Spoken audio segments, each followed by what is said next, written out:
So here we are in the world, our little hell society, human hell, isn't it, society? Because it's run, controlled, dominated by the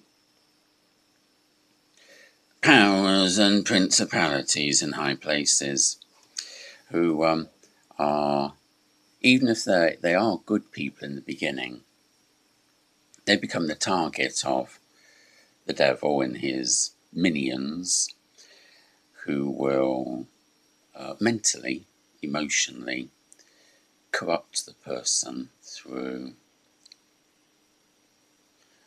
demonic possession, empathy, sympathetic attunement, overshadowing, haunting, or whatever word you want to call it. So the devil, not really a physical being with skin and blood, more like an evil ghost-like. But he's the boss, so he's like a super evil ghost, or an evil super ghost. And demons being like angels, not actually physical.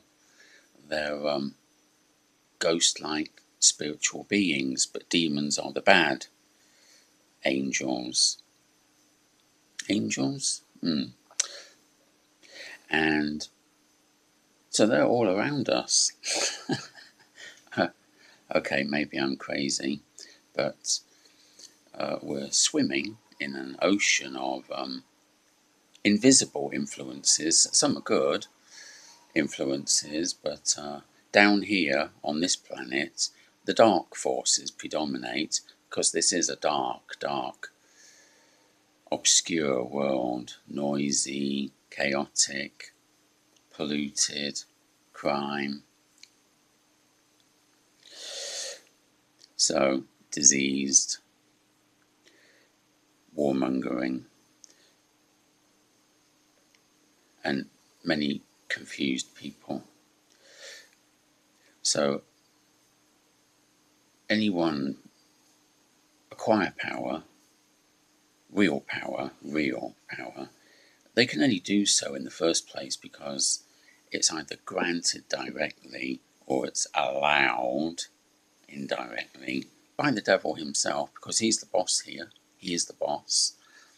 That's why he could offer it to Jesus. You know, if you worship me, I'll give it to you, because it's mine to give. And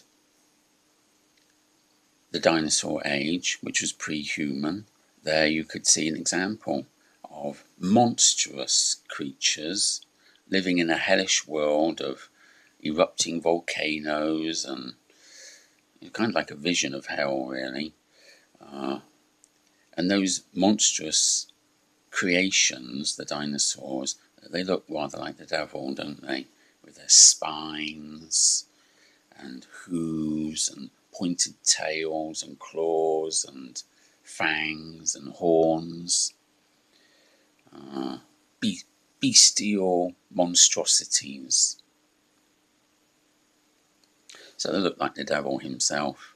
If man is created in the image of God,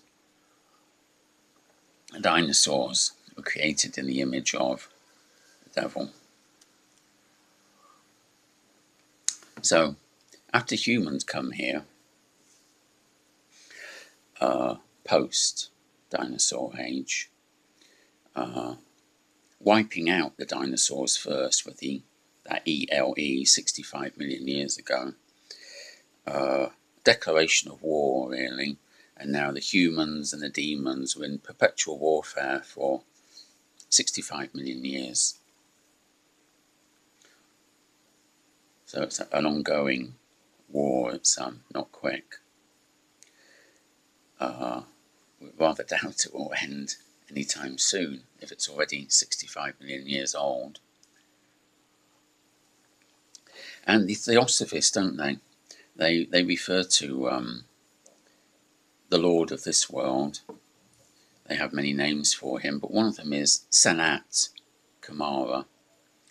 Sanat is a Sanskrit word, Indian, meaning always, and Kumara, also a Sanskrit word, Hindu, meaning boy or son.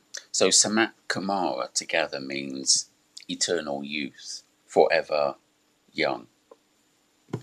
However, those Bible-thumping, born-again Christians, they like to jump on the opportunity to say that in English, Sanat, S-A-N-A-T, is an anagram of Satan, S-A-T-A-N, despite the fact that Sanat is actually a Sanskrit word, although English, belonging to the German family, does ultimately derive from the Indo-European original language source.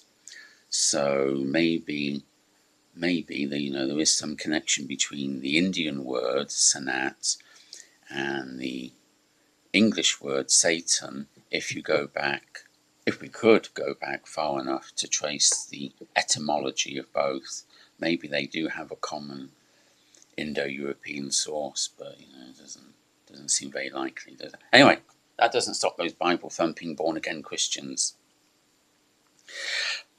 So Satan is the ruler of this world. He has the power, he's the boss, which means if any human being in this world has real power, the power brokers, the decision makers, the ruling class, the real ruling class, not the 1%, the 1% of the 1% of the 1%, them.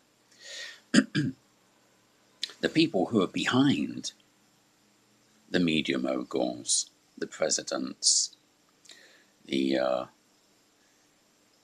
CEOs of huge banking corporations, the real hidden hand behind the popular version of the hidden hand that we find on social media. Well, those people, who are just a handful probably in the whole world, a tiny group, I guess, we're talking a handful of people in the world, not hundreds, a handful. Those people are either probably directly have face-to-face contact with the devil, face-to-face, literally, or they will be possessed by the devil, overshadowed, so that they become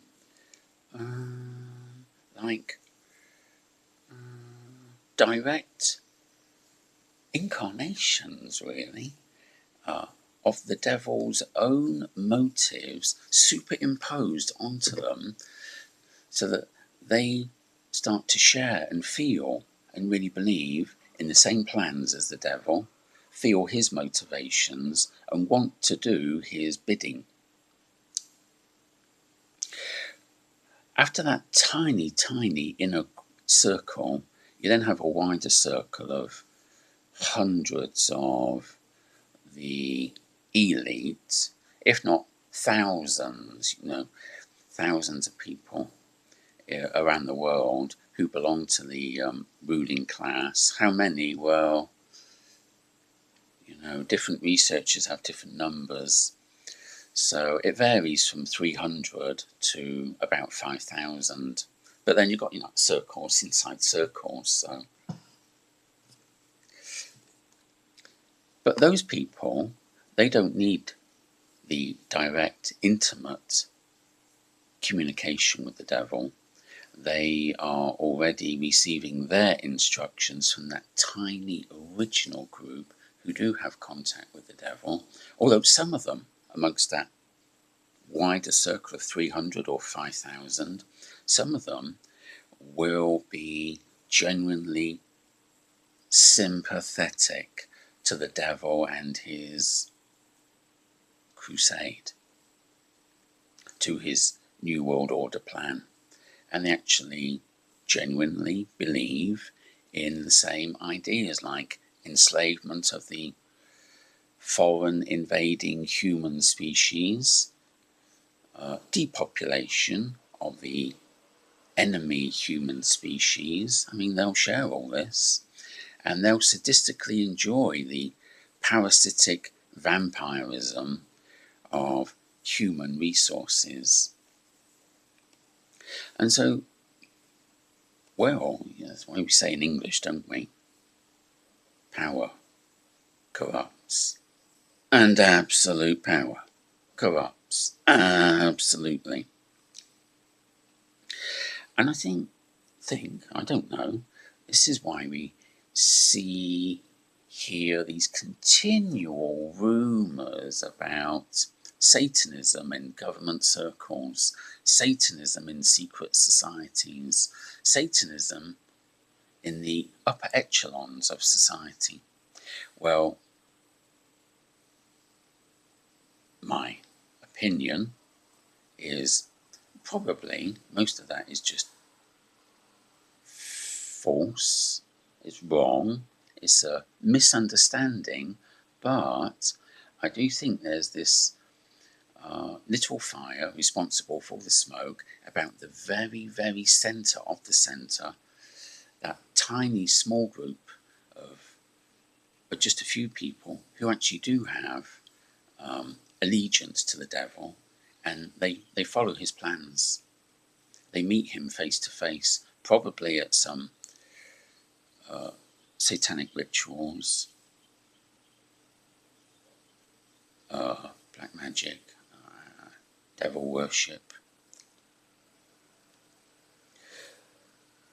So there is some, like all myths, legends, rumours, there's a tiny core of truth at the centre, but I don't think it's widespread throughout the governments of the world, the CEOs, the cartels. I think that's going too far. It's much more private and restricted and exclusive. It doesn't include the 300 or the 5,000, although there'll be individual members among them who actually aspire to that. So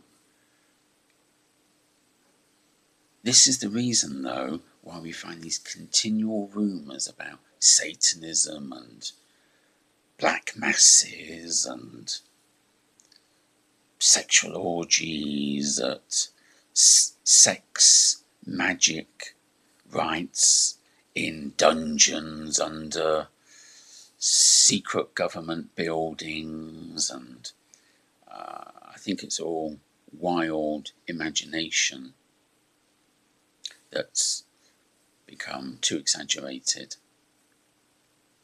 But at the very heart of it all, there really is some truth, and it's because Satan is the boss with the power in this world, and so people with the real power, the tiny group, they must have allegiance to Satan and can only be permitted to wield their power with Satan's connivance and his cooperation, because they are useful to him.